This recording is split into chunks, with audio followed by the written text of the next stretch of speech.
Hi, today I want to talk about The Way of Kings. So I finished reading The Way of Kings and I have a lot of thoughts about it, a lot to say about it. So I don't want to necessarily label it as a review, although that might be in my title of the video just because I don't know what else to call it. It's not going to be as polished or professional as like a review.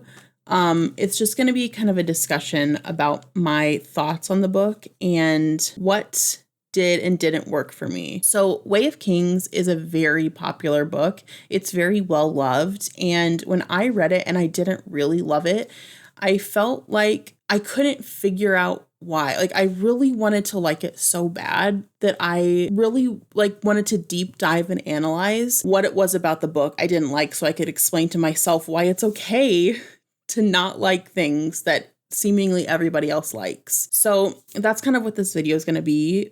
Basically is me just explaining myself and, talking about what didn't work for me and what I didn't like. So I just wanted to put out front right away that this is going to be mostly negative, just in case, you're hoping for a positive review. This is mostly not going to be that. And just as a little disclaimer, just know that this entire video is my opinion, completely subjective, and I'm not trying to dissuade you from liking this book or dissuade you from buying it or anything. It's just completely my own personal thoughts and opinions. So just want to get that out of the way too. Also, just a warning, this is going to be full spoilers. I'm not going to purposefully spoil anything, but I'm also not going to hold back from spoilers. So spoilers abound. And one more disclaimer. I know that some of the things I'm going to criticize here might get better in later books or might be explained in later books or might have a reason for existing in other books, but I only read The Way of Kings, and so I expect that things that are mentioned and talked about and discussed in this book are relevant to this book. So that's kind of my mindset going into this. So again, just disclaiming that. So The Way of Kings, look at this chonker. Look at how thick it is. Like, holy cannoli. I saw this on the bookshelf at the library, and I was like, this can't be right. This is too big, but it's a big boy. And the thing about Way of Kings and kind of being on the internet and liking fantasy is that you really can't go anywhere without hearing something about the Stormlight Archive, whether it's on the fantasy subreddit or watching booktube videos or I assume that TikTok is the same way, although I'm not on TikTok and like Bookstagram, This is a very talked about book. It's a much discussed book. So it was really hard to go into this without having any prior notions or thoughts or opinions on something about it. It was just impossible to go into it with a blank slate. So I kind of there was a lot of hype surrounding it. There was, people saying it was Sanderson's best work. It's a huge step up from some of his previous books, like all that stuff. I had all those thoughts spinning around in my head while I was reading this. So, it's a good thing and a bad thing when that happens. I personally am not a huge fan of Brandon Sanderson. This is the 5th book I've read from him now. I've read Elantris and then the Mistborn trilogy, the first Mistborn Era one. And out of those 4, the only one I really liked all that much was The Final Empire. So I'm not going into this the biggest fan of him. But I wanted to go in with an open mind and try to be positive and, try to like it because of what everyone had been saying about it. And unfortunately, that just didn't work for me. I have a lot of problems with his writing style, and I kept seeing people say that it's improved significantly over Mistborn and all this stuff. And it's his best work. So I was, pretty optimistic. But yeah, I ended up reading this book 2 stars, which I go by the Goodreads kind of suggestions for each star rating, and 2 is it was okay. And that's really how I felt about it. I didn't really like it. It was just okay to me. So let's talk about Way of Kings and what it's about. In the book, we follow 3 main POV characters. There's a couple other point of views, but I would say the 3 main ones that really impact things and who we're really supposed to care about are Kaladin, Dalinar, and Shallan. So Kaladin is a former squad leader in the Alethkar army. He's at the wrong place at the wrong time, and he gets sold into slavery and taken to the Shattered Plains, where the Alethi people are fighting the Parshendi people to try and win gem hearts, which are, I guess, located only at the Shattered Plains. I'm not really sure about that, but I would assume that's the case. So while in slavery, Kaladin becomes a bridge man, a bridge runner, which means that, and I'm going to give you a little visual guide here. So these are the shattered plains. You see there's a lot of these like plateaus with some kind of gaps in between, some chasms. So you can see there's some kind of these little marks right here and right here. Those are permanent bridges. So what the bridgemen need to do is they need to take these mobile bridges and take them to these other chasms so that the Alethi army can cross over the gaps in between the plateaus. And so the bridgemen go first. They set down their bridges. The army crosses. The bridgemen take up the bridges, go run across the plateau, set down the bridges, etc. So because of that, they're in the front lines whenever the Alethi army is going to meet the Parshendi army. So being a bridgeman is a very unfortunate job because you're more than likely going to die pretty soon after you become a bridgeman. So that's what Kaladin is. The next character we have is Dalinar. Dalinar is the king's uncle. So his brother, his deceased brother, used to be the king, and now it's his nephew. So Dalinar is having these visions of things that happened in the past, I think related to the Knights Radiant, which were an ancient order of holy warriors, essentially, I think. So Dalinar's kind of having visions, and he is skeptical about the war with the Parshendi. So both Kaladin and Dalinar are from Alethkar. They're Alethi people. So they're on the same side, but they don't ever meet until later on. Anyways, we'll get to that later. The third character is Shallan, who is a noble woman-ish. I don't know if she's actually noble or if she's just like kind of high in the caste system, and she is trying to go study academically under Yasna, who is the sister of the king. So Shallan is trying to go study under Yasna, and she's also trying to steal a magical conduit item that Yasna uses and take it back to her family so they can make money. So those are the three characters that are important. There's a couple others, but it's going to take way too long if I explain everyone. So that's about it. I will mention just one more, and that's Adolin. I think it's pronounced Adolin. I was reading it as Adolin in my head, but I believe that it's supposed to be pronounced Adolin. So that's what I'm going to say for the video. Adolin is Dalinar's son and his heir to his noble house. And Adolin is just like there. No, he doesn't do much. He really doesn't contribute that much to this novel, but he's like technically a POV character. So I just wanted to mention him because I am going to talk about him later. Okay, so what is the Stormlight Archive about? I don't know how to explain that. I can say what I think it's about, but based on this book alone, I don't really know for certain. I think it's about stopping these destructive storms from happening and like destroying the world of Roshar. I think this again, I think I don't really know for sure because it's not really explained in the book. So I'm totally guessing. And also it's not really revealed that this is the goal, or we're not even given any information that I can infer from until the very end of this book. I'm talking like the last line of the last chapter or something like that. It's like way far in. So what this book presents to us is the overall plot is that the Alethi people are trying to get revenge against the Parshendi people, and those are the two groups that are fighting at the Shattered Plains. So the Alethi people are trying to get revenge against the Parshendi people for killing the Alethi king at the very beginning of the book. So that took way too freaking long, but that's essentially the plot and the quick little synopsis of this book. So the first thing I want to talk about is what I did like about this.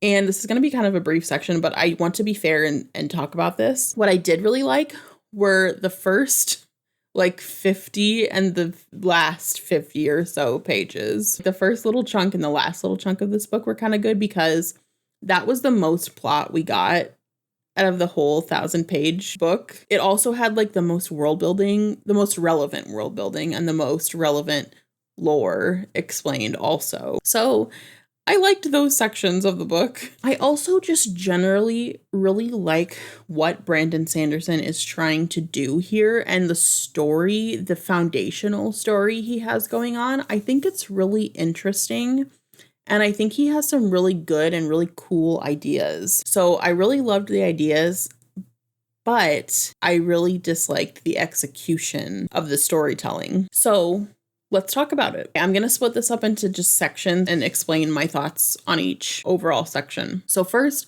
I want to talk about the writing. I find the prose here to be really hard to read because it is so repetitive. Everything he tries to tell us is then repeated in like the next sentence or something like it's everything is so over explained that my mind gets so bored and wanders because I'm like, I get it, you know? There's no subtext. There's nothing that's left up to the imagination. Everything is right there in the text. And I just don't like that. I like to be able to really think about the words that I'm reading and let them draw emotions out of me. But it was kind of impossible here for me just because I was like told everything that I was supposed to think and I was told everything that I was supposed to feel. So there was, again, just nothing left up to my imagination. Everything was so painstakingly explained. It felt like Sanderson had no faith in the reader. Even the jokes were explained. Anytime there was like even an attempt at humor, he would never just let the joke land and settle. He would say the joke, like say the punchline, and then explain why it was funny or why it was the punchline. And I'm like, dude, please, I'm begging you, stop doing that. Every freaking time I was like, okay, well, this isn't funny then, because the joke is explained to me. It just got exhausting. You know, after a while, it wasn't very fun. Okay, next I want to talk about the pacing. The pacing. I want to know really bad, where was the editor? Where was the editor? Did the editor do anything? I honestly don't understand what the editor did with this book because there was so much that was unnecessary. There was, again, so much repetitive prose. Everything that I just complained about is something that could have and should have been fixed in editing, and I don't understand why this was published the way that it is. Like, I really don't get it. Unless the editor saw it and thought that it was okay. I don't know, that really baffles me. But I just really think that things could have been cut out from this book so easily and either made the book shorter or that page count, if he was allowed that page count, could have been given to something else that this book really needed, like character development or something else that would actually like move the plot along. Because the middle, like 850 pages of this book was so boring. Nothing happened in the middle of this book. Kaladin kept trying to build rapport with the Bridgemen. Shallan and Kabsal, or however you say his name, kept having these like lunches and having philosophical discussions. Dalinar had visions and he was like undermined by his son the whole time. Like that's all that happened. That could have been told to us in like a couple hundred pages, not 800 pages. Are you kidding me? I wanted to quit this book so many times in the middle, but I kept pushing through because I kept seeing how everyone was saying that the ending is worth it. Just get to the ending. That makes everything so much better. It's so exciting. Like you'll just wait out, just wait. So it was really annoying trying to get through the middle of this book. It felt like my time was wasted because like, why did I need to read all of this when it didn't even seem to matter in the end? So the pacing, I'm going to reuse my critique of it being repetitive, just like the prose, but it's like repetitive in a different way because while the prose was repetitive and that like a sentence would essentially be repeated in different words, often the pacing and scenes were repetitive because we kept seeing the same like scene with a different skin over and over and over. I swear that the Shallan and Dalinar and Kaladin chapters hardly ever progressed. By the beginning of the chapter to the end of the chapter, usually nothing had changed.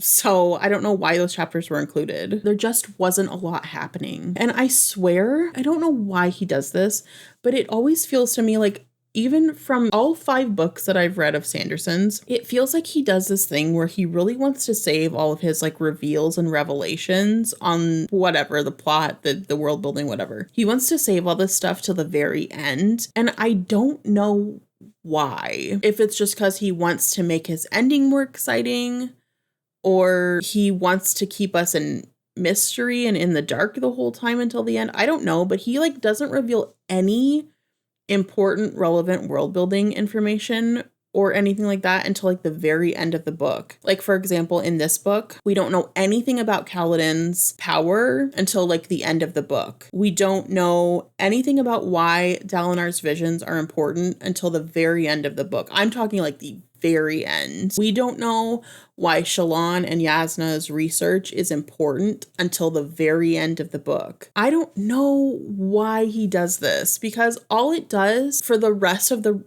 page count of the book is suck out any of the tension and stakes. I don't know why the characters are important and what they're doing is important. I don't know what's at stake.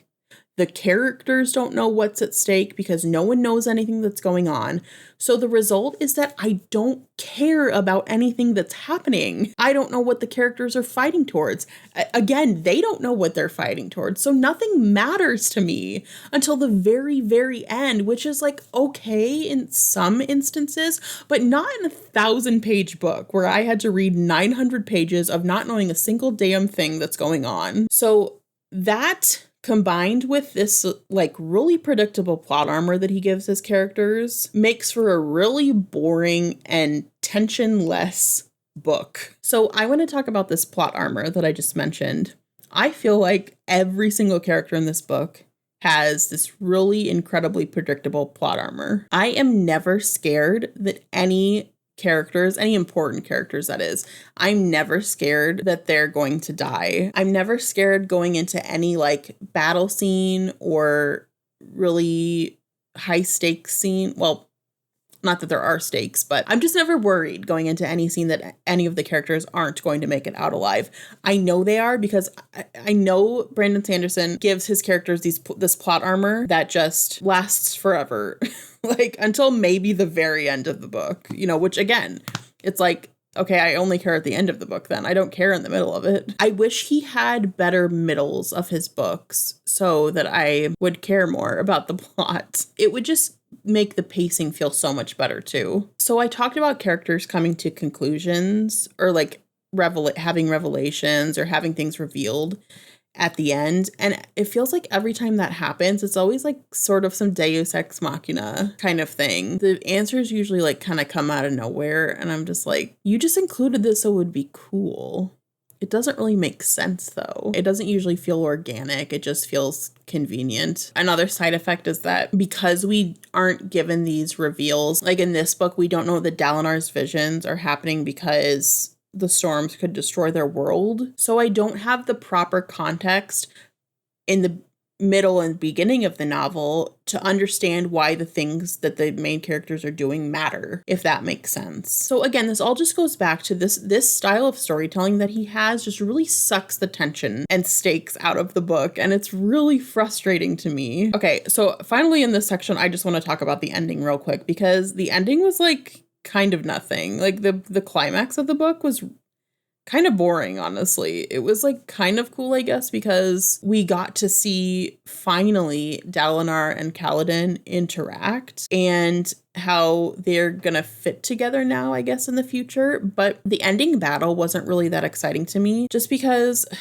the way that Brandon Sanderson writes his battle scenes and his fight scenes are so far removed. I don't have any emotional investment to what's going on. I don't get a sense that the characters are in pain or they're tired or they like feel like they're going to lose or anything like that. It always just feels like, again, with the plot armor, like I know that they're going to win, so there's no tension. And, did the ending make up for the rest of the book being painfully boring?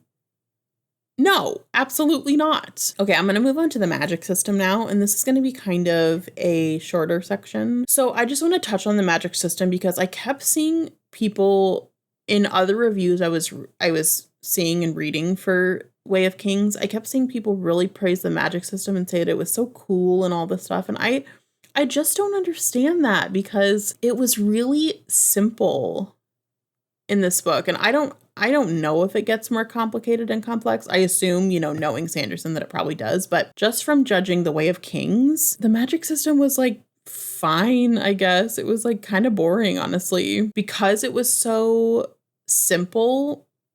It's like the magic thing is used one time. You get the shtick, then it's just like whatever. It's fine. It's here. It's not really cool after the first time it's introduced. Like shard blades I'll use as an example. The shard blade, like, I don't know, exists in the ether or something. And so the bearer of the sword calls it to their hand. It takes 10 heartbeats for it to come into your hand. And then it appears out of like, again, the ether, I guess. So they have the shard blade. It can cut through anything. So that's like cool again. But after the first time it happens, I'm like, okay, I get it. Yeah, it's cool or whatever. But then again, it's too powerful. It sucks the tension out of the scene. That was just an example of how I felt like the magic system was pretty simple and kind of dull. Because after the first time we see it, then it's over. All the cool things have already happened. Now I get it. So the magic system whole thing is not really like, it wasn't something that I didn't like while I was reading it. It's just that this is totally like my mind responding to seeing everyone else talk about how cool and interesting it was, just because I didn't understand that personally. So I just wanted to talk through it and like explain my feelings about it. So anyways, that was that section. Let's move on to the world building. I thought the world building was really weak. I understand that Sanderson created this huge world. He has all this different types of like vegetation and fauna and climate and all that stuff, but we barely got to see any of it because we are stuck in 2 places for the entirety of this huge book. Why are we only in 2 places? You very, very briefly get to see some other locations, but really we're pretty much only at the Shattered Plains and in Carbranth, I think is what it was called, where Shalon is. And even there, she's like underground in the like academic building most of the time. So you don't even really get to see that city all that much. So it's just frustrating. It's like we got this whole map too at the beginning of the book. Why did we need the map? We don't go anywhere. The characters don't go anywhere.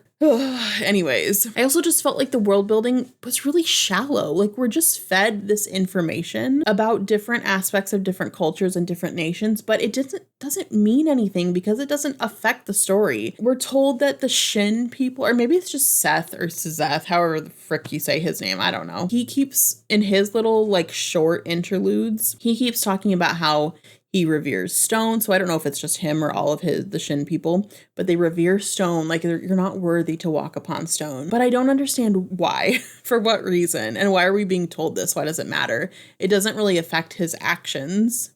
It doesn't affect his character motivations. It feels like we're just told it so that we can think that the world building is really deep. Same with the Alethi women, or maybe it's all women in this world. I don't know. I thought seemed like it was just Alethi, but I don't know. Covering their safe hand, which I think is their left hand, or maybe it's their non-dominant hand. I don't know, but they like cover it. It's always covered. I don't understand that either. Why? What's the reasoning behind that? You know what I mean? We're just told these things, and I swear it's because he thought like, oh, this is weird and unusual. I'm just going to include it, and my world's going to be really crazy. You know, the things that he includes are not relevant to the story at all. It just feels like they were added to pad the word count, kind of, you know. That's why the world building just felt really shallow to me. The worst part about the world building to me was this incessant need to separate the genders and make everything gendered.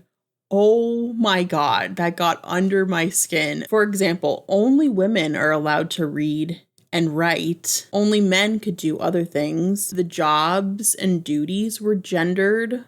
Eye roll. Even foods were gendered. Like, why? For example, let me read you this passage. Shalon sat down at the desk as Kabsal got out the bread, her Parshmen waiting at the doorway. A Parshman wasn't much of a chaperone, but Kabsal was an ardent, which technically meant she didn't need one. The bread had been purchased from a Thalen bakery, which meant it was fluffy and brown. And since he was an ardent, it didn't matter that jam was a feminine food. They could enjoy it together.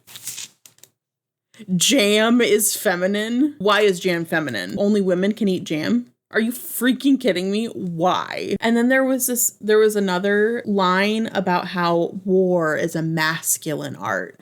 Of course it is in your world. Of course war is a masculine art. And there were all these like little comments about how, oh, this thing isn't ladylike. A woman shouldn't do this. That made me actually really mad. Like most of this stuff I could just kind of laugh off and be like, oh, whatever, it's not for me.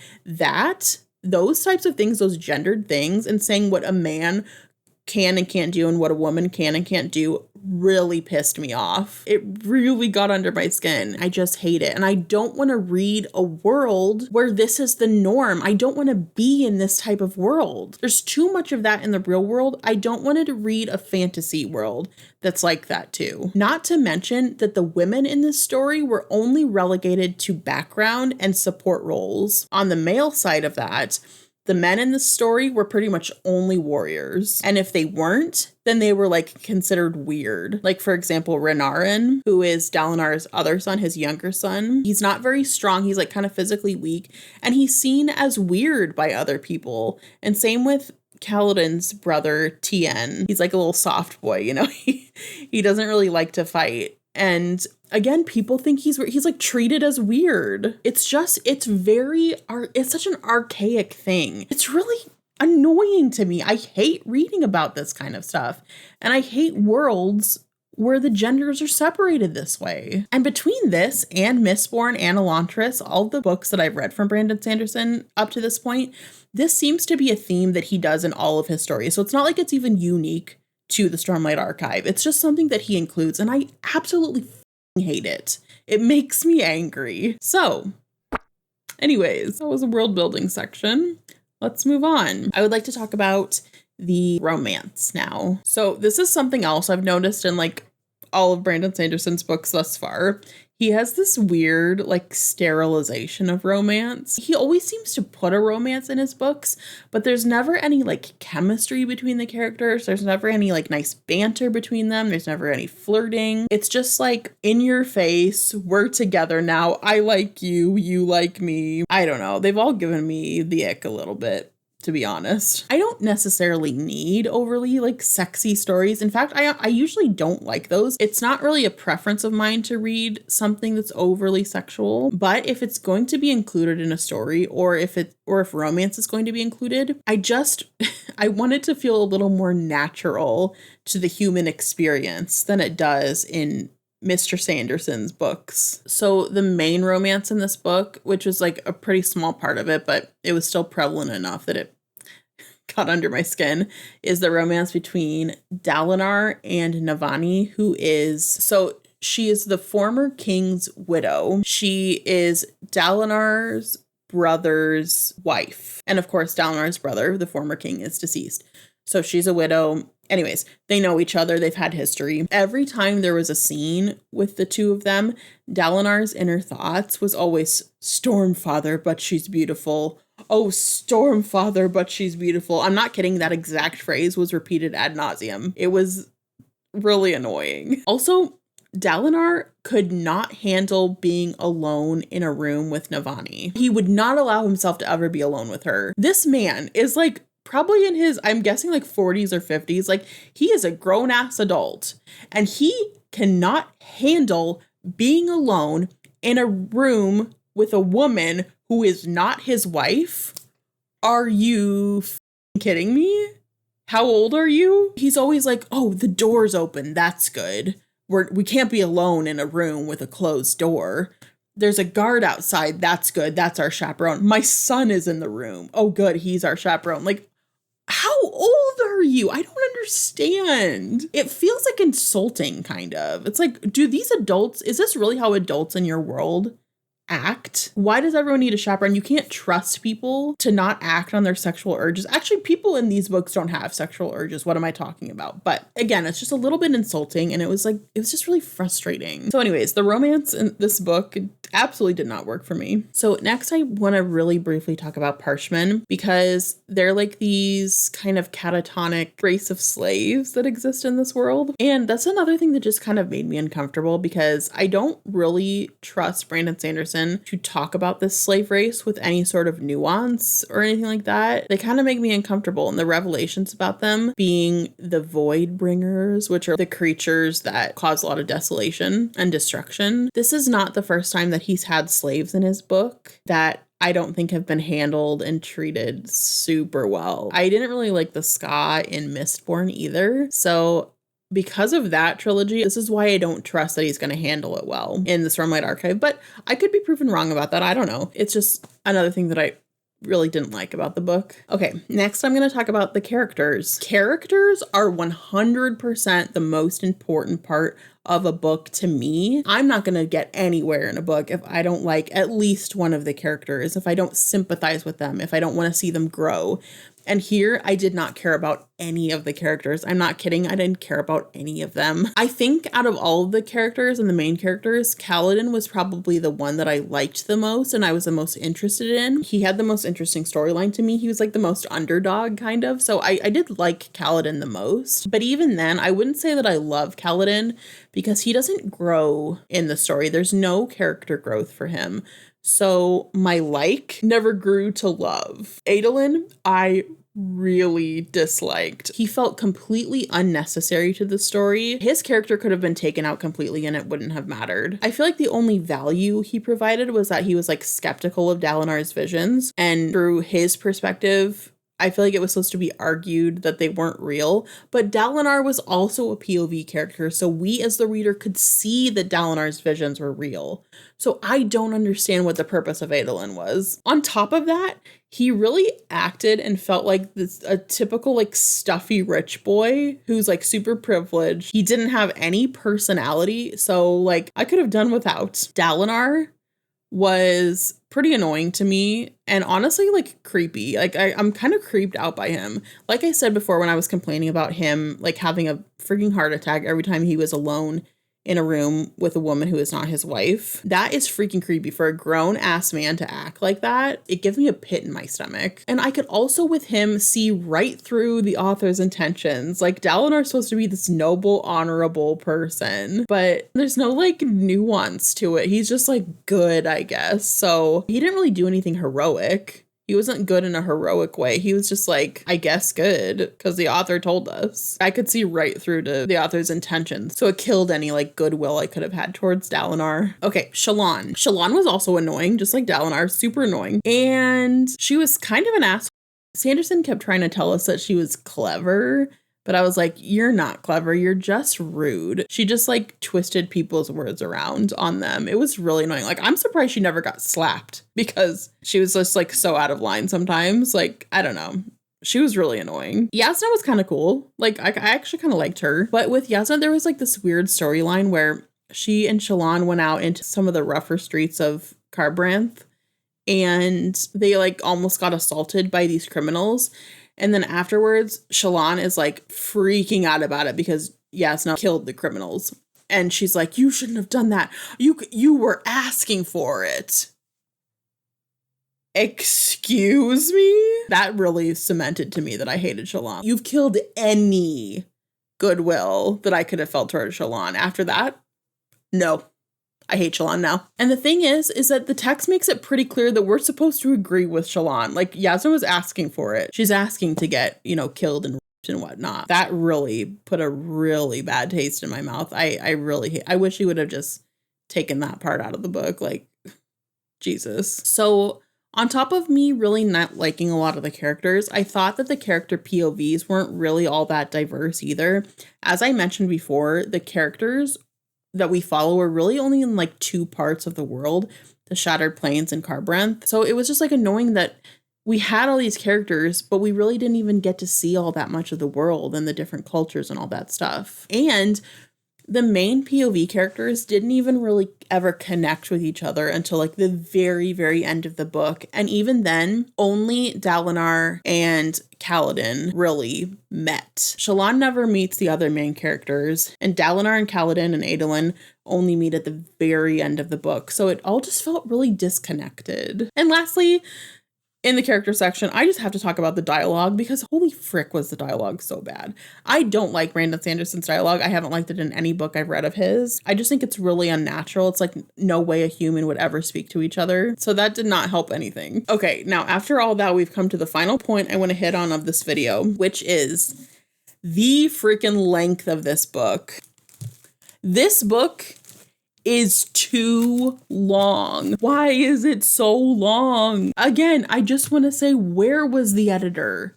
Who was editing this? The 1,000 pages Here, the book did not justify its page count. You see a book like this and you think, oh my gosh, so much must happen. There must be so many places we see. They're probably going on a long journey. Like, nothing happens. It's the same freaking thing over and over. He stretches out one storyline to be so long. They're never connected. This book didn't need to be this long. At this point, it felt like indulgent. It didn't feel like me as the reader, my time was being respected. Like, we're just expected to read all of this. For what reason? And the things that I talked about before, like the shallow world building, the poor character development, I'm not going to excuse any of that stuff just because this is a first book in a series. Other times I might do that. I might be like, whatever, they've got time to explain that. But in this, I don't excuse it because this book is 1,000+ pages. That is more than enough time to give me the proper context that I'm looking for, to set up the stakes, to develop your characters, to explore the world more. It is more than enough allowance to give me the things that I was missing from this book. So I don't excuse it at all. On top of all that, the physical hardships of reading this book were so annoying. I think the best way to read this book is to get it on ebook or do the audiobook. Personally, I didn't want to do audio because I was worried that the story would be too complicated on audio. Like, sometimes I just do better with like these secondary world books if I can see the text and I can go back and I can reference other things and mark the pages that I need and all that stuff. So I didn't want to do audio. And ebook, I was really hard to get my hands on because I wanted to get it from the library, and the ebook, it was really hard to get a hold of because there was holds on it for like forever. It would have taken months for me to get. The physical book was much easier for me to pick up, so that's what I did. And it was really difficult to read. It's heavy. It's really heavy. And also, every time I read it, it's like hard because you can't hold it up here to read it, very easily. So I always had to like be angled down to read it. And my neck, oh my gosh, by the end of this book, my neck hurt so bad. So it's like, what's the good of having this be 1,000 pages? I don't know. And I just want to say, I marked here where like the climax started happening of the book, like the good part. And it's right here in my thing. So we had all this, which is boring and nothing. And then this little bit, this was the exciting part.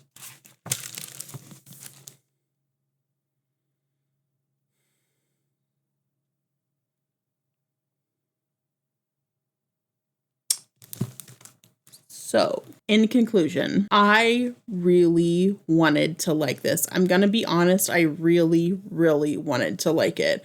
I want to be like, I don't like to dislike things that are popular. I want to be in the know. Like, I want to be in the club. And I just kept thinking it was like my problem for not liking it. It's my fault that I don't like it. There's something wrong with me. But I have to just realize that it's not my fault. Not everyone has to like everything, and that's okay. Some popular things you're going to like and I'm going to like, and some popular things we're not going to like. And it's okay. We all have our different preferences. There's nothing wrong with that. When I was reading other reviews for this book, one thing I saw someone else say that I think kind of encapsulates my thoughts perfectly on this is, I think this is a good story told poorly. That is exactly how I feel about this. Now, will I continue on with this series? You might be thinking that's a hard no based on everything I've said so far, but like the sentiment I just said that I agreed with, I think this is a good story told poorly.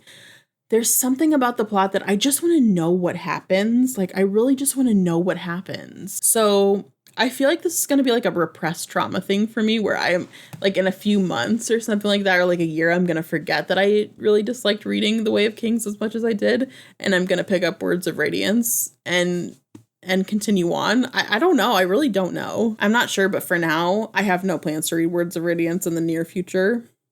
That may change at some point. So anyways, that was my discussion on The Way of Kings by Brandon Sanderson. Got a little bit heated at times, but I would love to know if you read Way of Kings, what you thought of it. Otherwise, see you in the next one. Have a great day. Farewell.